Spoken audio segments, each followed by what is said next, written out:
The lower decks of the interstellar trading station never slept. Lights flickered day and night. Engines hummed behind metal walls. And voices from 100 species mixed into one endless noise. This was where deals happened that polite parts of the galaxy preferred not to see. Cargo changed hands without questions. Lives changed hands even more quietly. Craxil, the broker, leaned against a stained counter in one of the station's oldest bars.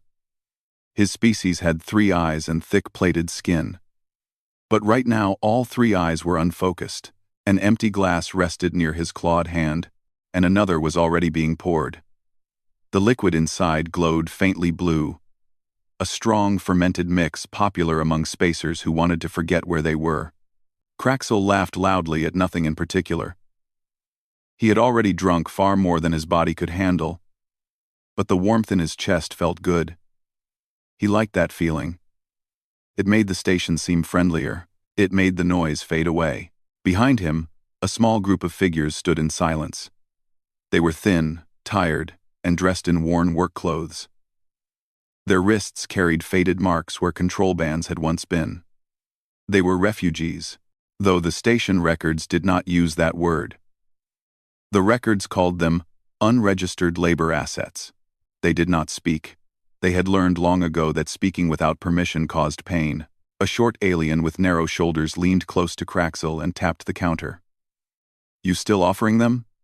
the alien asked. Craxil turned slowly, blinking. "Offering?" he repeated, his voice thick. "Of course I'm offering. Always offering."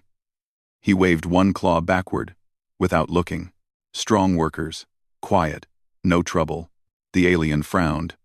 "Price." Craxil thought for a long moment, then squinted at his empty glass. "Another drink," he said finally. "Make it a full one." The alien stared. "That's it?" Craxil grinned. "That's it." The alien hesitated, then motioned to the bartender. The glass was filled again. Craxil grabbed it eagerly and drank half in one go. He slapped the counter in satisfaction. "Deal," the alien said quickly, pulling out a small data pad. Craxil took it, barely glancing at the screen. He pressed his thumb to the surface, smearing it slightly. The pad beeped. The transfer was complete. The alien walked away, already signaling for guards to collect the laborers. No one noticed the human sitting at the far end of the bar. Eli Mercer had been there for nearly an hour, nursing a single drink and watching the fuel timer on his wrist display. His ship was still refueling. He had nowhere else to be. Eli was tall compared to most species on the station, with dark hair pulled back and a calm expression that hid sharp focus. He wore the simple clothes of an independent freight pilot. Nothing about him stood out, which was exactly how he liked it. But when he saw the exchange, his jaw tightened. He had seen deals like this before. Humans were not new to the darker edges of the galaxy. But something about this one felt wrong. The price was too low. The broker was too drunk, and the laborers looked more like survivors than property. Eli stood and walked closer, pretending to stretch his legs. As he passed behind the group, he caught a glimpse of their eyes. Fear. Yes, but also confusion. They had not expected to be sold today. The guards approached, heavy boots echoing. That was when Eli spoke. "That drink you're having," Eli said casually, leaning on the counter beside Craxil. "It's weak." Craxil turned, all 3 eyes narrowing. "Weak?" he growled. Eli smiled slightly. "I've had better back home. Stronger, cleaner burn." The bartender paused, watching. Craxil straightened a little. "You saying I drink trash?" "I'm saying," Eli replied calmly, "that if you want the real thing, I've got something better on my ship." Craxil's eyes lit up. "Human drink?" "Earth-made," Eli said. "Not sold here." The broker licked his lips. "I like human drink." The guards waited, unsure. The alien buyer frowned. "The deal is done," he said sharply. Eli glanced at him. "Is it?" He placed his own datapad on the counter and tapped it, projecting the transfer record.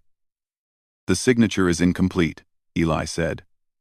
"No witness code, no secondary verification." Craxil squinted at the floating text.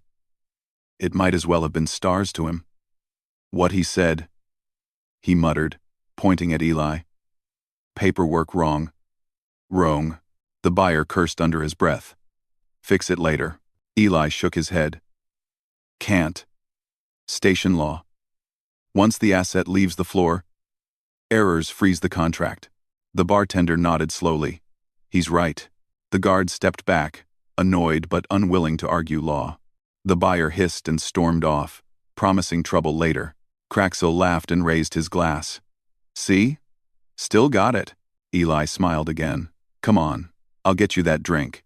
They walked unsteadily through the corridors, Craxil leaning heavily on Eli's shoulder. The laborers followed, unsure but unable to do anything else. No one stopped them. The station was used to strange processions. Eli's ship was small but clean. He guided Craxil into the cargo bay and sat him on a crate. Then he pulled out a metal flask and poured a clear liquid into a cup. Craxil sniffed it and shivered in excitement. He drank. His eyes widened, then crossed slightly. That, he said happily, is good. Glad you like it, Eli replied. Craxil slumped sideways, unconscious before the cup hit the floor. Eli sighed and turned to the laborers. They flinched as his eyes met theirs. You're safe, he said slowly, keeping his voice gentle. No one here owns you. They did not answer. One of them, a tall figure with pale skin and tired eyes, finally whispered, What do you want? Eli held up his datapad. Nothing from you. I just needed his signature. He showed them the completed transfer. Legal, clear, final. You're free, he said. Silence filled the cargo bay. Then one of them began to shake. Another sat down hard on the floor. A third covered their face and made a soft sound that might have been laughter or crying. Eli stepped back, giving them space. Outside, the station continued as always. Unaware that for the price of one drink, something had gone very wrong for the people who thought lives were cheap. The cargo bay stayed quiet for a long time. The hum of the ship's systems filled the space, steady and calm. Very different from the noise of the station outside. The former laborers stood where they were, unsure what freedom was supposed to look like. None of them tried to leave. None of them spoke. Eli watched them carefully but did not rush them. He had learned that people who had been controlled for a long time needed time to believe words. He slowly moved Craxil's unconscious body onto a restraint chair and activated a mild sleep lock, not as punishment, just to make sure the alien did not wake up angry and confused. When Eli turned back, he saw several pairs of eyes following his movements. Fear was still there, but curiosity had joined it. You can sit if you want, Eli said, or stand. It's your choice. The word choice seemed to confuse them more than anything else. One of them finally sat down on a crate. Then another followed.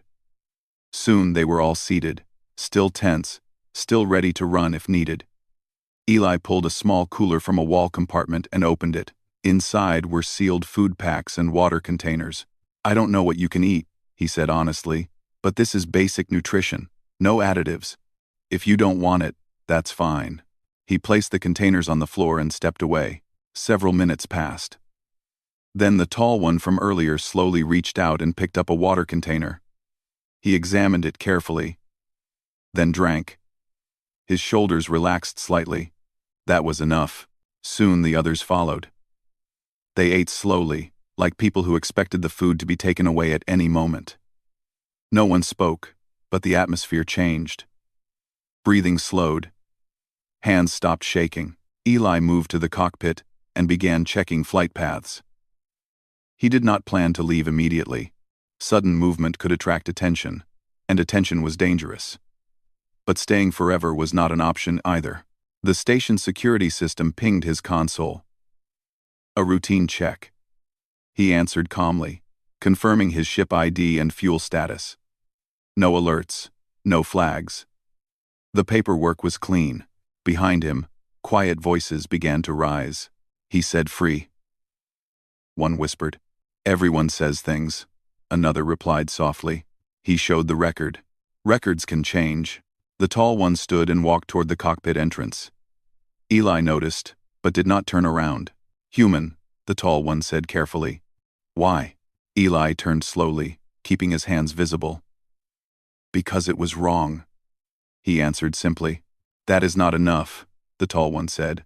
"People do not risk trouble for nothing." Eli thought for a moment. "Maybe humans are bad at doing nothing." The tall one studied him. "What happens now?" "That's up to you," Eli said. "I can help you get papers. I can take you somewhere safer. Or I can drop you at a major port, where you can disappear." "And you?" "I go back to work." The tall one nodded slowly. "My name is Sael." Eli smiled. Eli. Over the next few hours, the former laborers began to talk more. They shared pieces of their story, not all at once, and not in detail. Their home system had been damaged by corporate mining that went too far. When they protested, contracts changed, debt appeared, then transport ships came. They were told they would work to repay what they owed. The debt never ended. Eli listened. He did not interrupt. When he finally spoke again, it was with a plan. "Your documents are damaged on purpose," he said. "That makes you easy to move and hard to protect. Fixing that costs money." They waited, expecting the price. "I'll pay it," Eli continued. "But there's a problem. If I just drop you off, you'll still be targets. People will notice." Sael frowned. "Then what do you suggest?" "You stay with me for a while," Eli said. "As crew, not owned, paid, protected by my ship registry." The idea scared them. Staying together meant visibility, but it also meant safety. "What do you want in return?" one of them asked. "Work, if you choose," Eli said. "And honesty." Silence followed. Then Sael nodded. "We agree." The ship left the station quietly. No alarms sounded. No guards followed. Craxil remained asleep, unaware that his mistake was already spreading. They jumped to a nearby trade lane and docked at a small neutral port known for document repair services. Eli handled the negotiations. He paid the fees. He argued when needed. Humans, when focused, could be very persuasive. While they waited, Eli taught them simple things: how to read station signs, how to use public terminals, how to speak basic trade language phrases. They learned fast.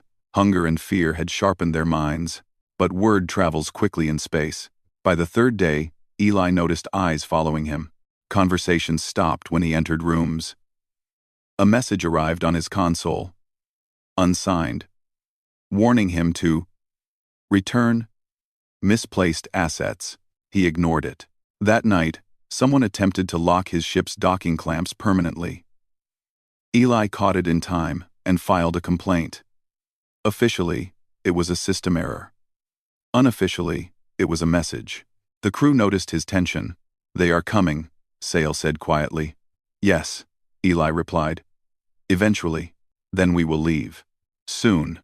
Before they could, station security arrived. "Not hostile, but firm. There is a dispute regarding passengers aboard your ship," the officer said. Eli handed over the documents. "No dispute," he replied. "Legal transfer. Verified." The officer scanned the data, then frowned. "Everything seems correct." "Because it is." The officer hesitated. "Be careful, human. You are making enemies." Eli met his gaze. "I didn't start this." The officer left. That night, the crew gathered in the cargo bay again. Fear had returned. But it was different now. It was mixed with anger. "They will never stop," one said. "Then neither will we," Sael replied. Eli looked at them. Really looked at them. And felt something heavy settle in his chest. This was bigger than one rescue now. "We leave at first light," he said. "And once we do, there's no going back." They nodded. As the ship powered up, distant eyes watched. Deals were being discussed. Calculations made. A single human had paid one drink for freedom. Now, the galaxy would decide how much that kindness would cost. The first light of the port came slowly, washing the station in pale, cold hues. Eli's ship hummed quietly. Engines ready for the jump. The former laborers moved through the cargo bay with a mix of caution and curiosity, still learning that freedom was a real thing, not a word humans used lightly. Every step they took was careful, their eyes darting at shadows, expecting the kind of danger that had once been constant in their lives.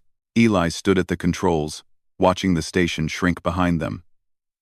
The calm of space felt different from the noise of the trading decks. Here, there were no crowded hallways, no endless cameras recording every movement, no people waiting to sell them again.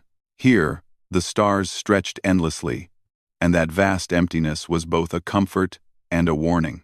"This is your chance," Eli said, keeping his voice steady. "No one owns you now. You decide what comes next." Sael, the tall one, nodded slowly. "And if they try to take us again?" They won't," Eli replied, though he did not sound certain. "Not if we are smart."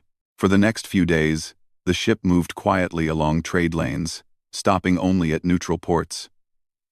Eli taught the crew small but important skills: how to read fuel gauges properly, how to perform basic repairs, how to communicate with port authorities without drawing unwanted attention. The crew absorbed everything like sponges. Fear still lingered, but so did determination. They were learning what humans often learned the hard way. Independence required knowledge, and knowledge was power. But freedom had its cost. Rumors of the human who had stolen laborers from the station spread like wildfire. Word reached the ears of those who profited from fear, those who treated lives as commodities. They did not care about legality. They only cared about control. Soon, Eli noticed subtle signs. Docking requests were delayed. Supply shipments went missing. And encrypted messages appeared on the ship's communication system. All unsigned. All threatening. One evening, as the crew gathered in the cargo bay, Sael spoke quietly. "They are coming," he said. His voice was calm, but Eli could see the tension in his shoulders. Eli nodded. "I know." He leaned against the wall and ran a hand through his hair. "They think they can scare us into returning to the station. They are wrong." "They have weapons," another crew member added, a small female with sharp eyes. "We are unarmed." Eli looked at each of them.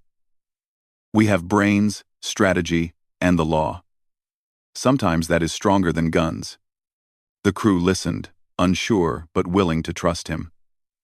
They had already learned that Eli was not like the others they had known. He did not sell them. He did not demand labor without choice.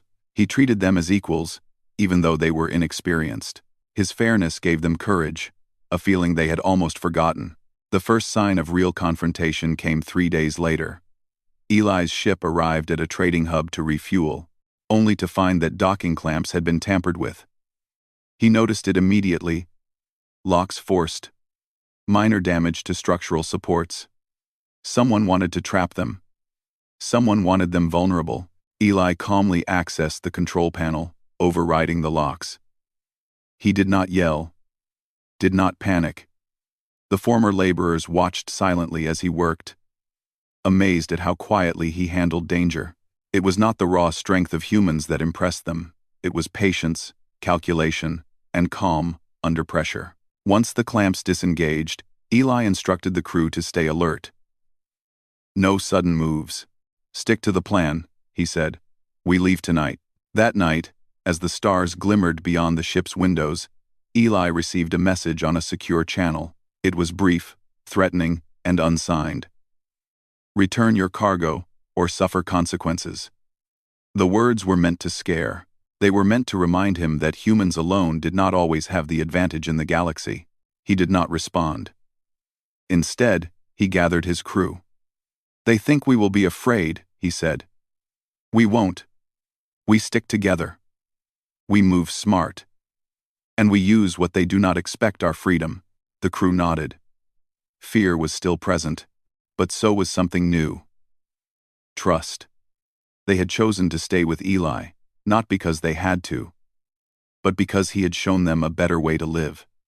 For the first time in their lives, They were not pawns. Hours later, as the ship left the trading hub, Eli carefully monitored sensors. He saw shadows on distant ports, ships adjusting courses to follow him, corporate enforcers, hired mercenaries, anyone who wanted to reclaim lost property. They were not going to make it easy. But Eli had something they underestimated: the unpredictability of a human who cared. For the next week, Eli and his crew avoided direct confrontation, staying in minor trade lanes and small star systems.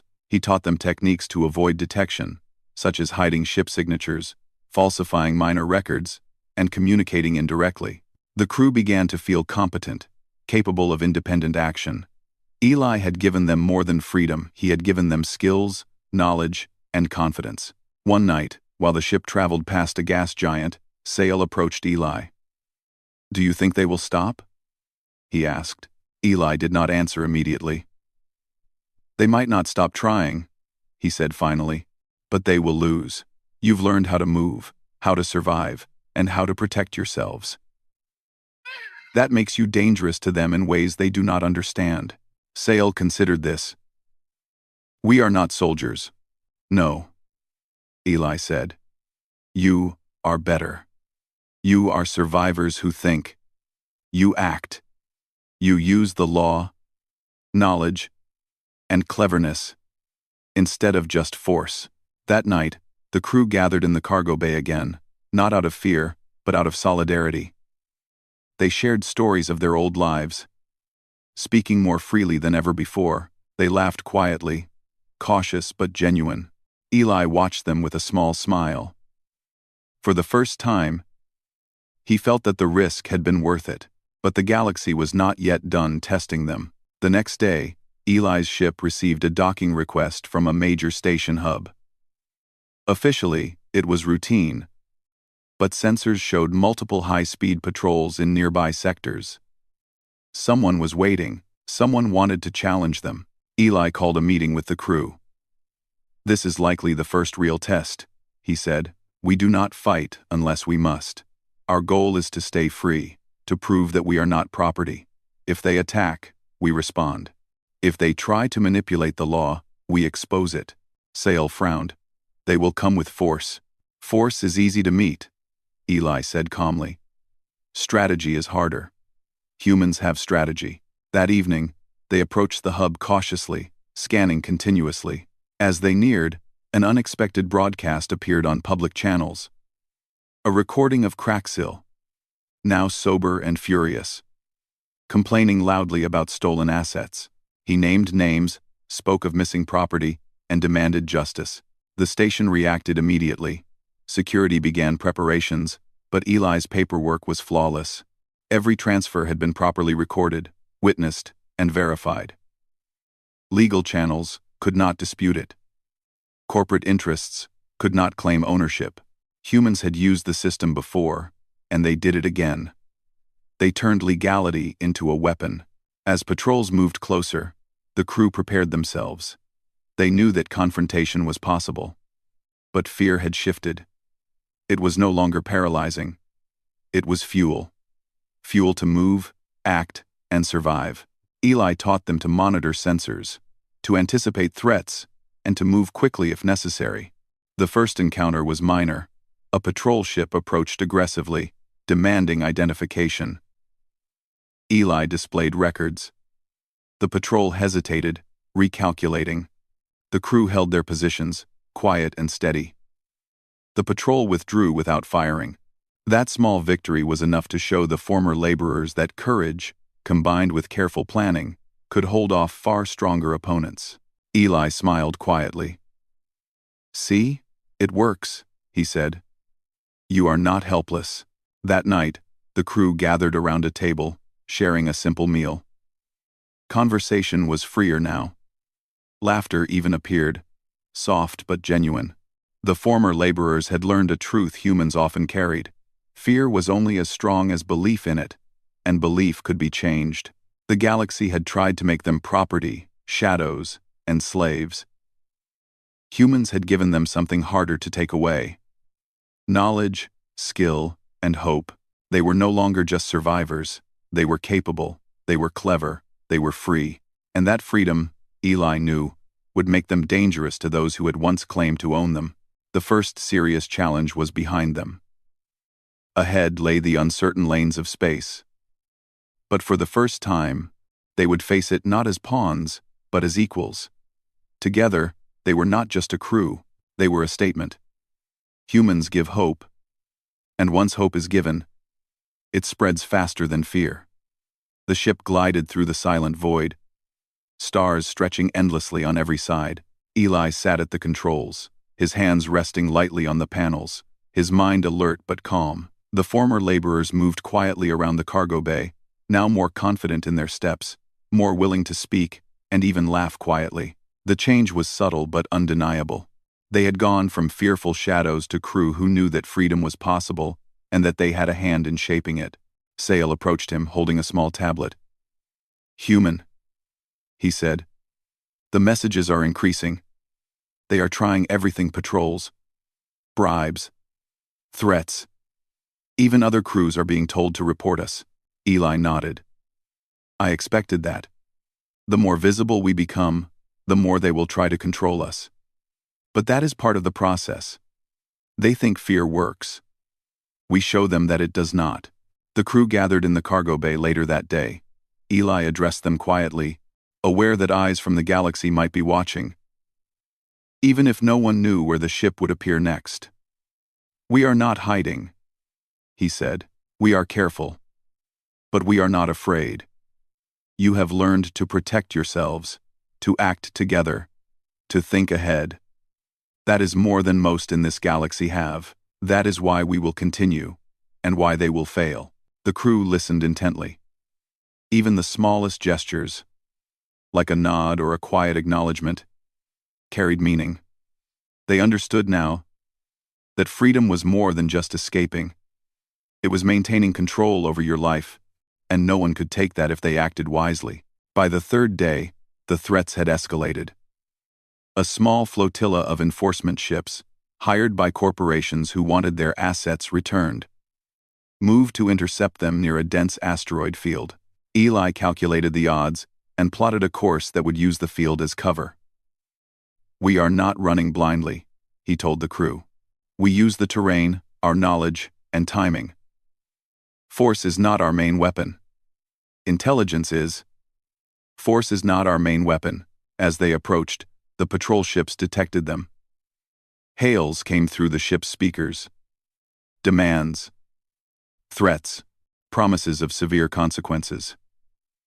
Eli responded calmly, transmitting official records proving that the transfer was legal, the assets free, and the corporations without claim. The patrol ships hesitated, then fired warning shots. Eli held steady, maneuvering carefully through the field. The rocks provided natural cover, hiding them from targeting systems. The crew worked in unison, each performing the tasks Eli had taught them. Monitoring scanners, rerouting power to shields, and coordinating movements. One of the crew, a small and quiet figure named Rena, managed to reroute the ship's signature, making it appear smaller and less threatening on sensors. Another, Joran, handled auxiliary controls to keep the engines responsive, while Eli focused on piloting. The human at the helm, once just a witness to their suffering, had transformed them into a capable unit that could act quickly and think ahead. By the time the patrol ships reached the outer edges of the asteroid field, Eli had already moved the ship to a position that was almost impossible to target. The patrols called off pursuit, frustrated and unable to justify further action under station law. Afterward, the crew exhaled collectively. Relief, excitement, and pride mixed together in ways they had never experienced. They had faced danger, real danger, and had survived without harm. More importantly, they had done it together. Eli spoke quietly to them. "You see, courage is not just about facing force. It's about thinking, acting together, and knowing your value. They cannot take your freedom unless you let them." Sael looked at him, eyes wide. "I did not think we could do this. I thought humans exaggerated when they spoke of strength." Eli smiled. "Humans are strange that way. Strength is not always in muscles or weapons. It is in choices, in planning, and in helping others to see they have power too. The following weeks were spent quietly traveling from system to system, trading small goods, repairing documents, and learning more skills. The former laborers were no longer silent shadows. They spoke confidently to port authorities, negotiated small deals, and even helped Eli manage ship functions. Each day reinforced their sense of independence. Then one day, a transmission appeared from a neutral star council. They had received complaints about labor violations and wanted information on Eli's ship and crew. Eli prepared the files, including full documentation of the original transfer and the steps he had taken to ensure legality. He sent them through official channels. Weeks passed. The council investigated, calling in representatives from multiple systems. Eli and his crew cooperated fully. The result was a series of formal declarations. The laborers were free, their rights protected, and those who had tried to reclaim them were fined or reprimanded. Craxel disappeared from the station records, likely moving quietly to avoid penalties. Corporate interests that had relied on fear began to recalculate the risks of using illegal labor. The former laborers watched these events unfold. They felt the weight of their own actions, guided by Eli's wisdom. Freedom had become real in a way that no one could take away. They had been powerless once, then rescued, and now they were active participants in the system that protected them. Sale spoke one evening as they looked out at the stars. "We owe you much," he said. "Not just for what you did, but for showing us that we could be more than we were told." Eli shook his head. "I did not give you anything you could not earn. I showed you the way. You did the rest." One by one, the crew nodded. They understood now that the power to act, to survive, and to protect themselves had always been inside them. Eli had only unlocked it. Months later, the small ship became known in neutral sectors for fairness and skill. Traders preferred to deal with them because contracts were honored, and disputes resolved quickly. The former laborers who had once been commodities were now respected professionals, able to move, trade, and live independently. Some returned to rebuild systems damaged by corporate exploitation. Others stayed with Eli, forming a small but capable network of traders who valued justice over profit.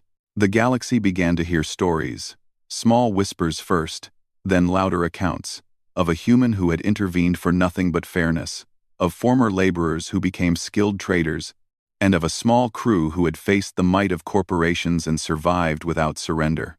Eli often reflected quietly on the journey. One drink, a mistake by an intoxicated alien, had led to the freedom of several lives. But the story did not end with rescue. It continued with trust, teaching, and courage. Humans had a reputation for being stubborn and unpredictable. And this time, it had worked in favor of hope. The crew sat together in the cargo bay one evening, laughing over small victories, sharing meals, and planning new routes. The fear that had once gripped them was replaced by a steady determination. They were free, capable, and ready for the challenges of the galaxy. Outside, stars moved in silent patterns. Nothing could take away the knowledge they now possessed. The human who had once stood quietly in a station bar had shown them that hope was not fragile. It could grow, spread, and inspire others. Eli looked at them and smiled. "This is only the beginning," he said. "The galaxy is bigger than we imagined. And now, you are ready to face it." Sale raised his head and nodded. "Then we go forward, together." And so, the small ship continued on its journey, a symbol of human ingenuity and compassion. The former laborers were no longer just survivors, they were examples of what could happen when someone believed in others, even when the odds were stacked against them. The galaxy, vast and often cruel, had met a human who acted with fairness, courage, and determination. Hope, once given, had become unstoppable.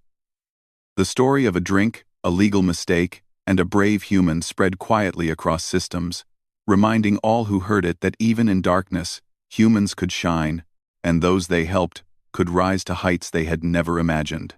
The crew looked out at the endless stars, hearts steady, minds sharp, and futures open. They were free, alive, and ready to shape their destiny. The galaxy had taken notice, and for once, it had to respect the power of human kindness and the unbreakable will of those who chose to be free.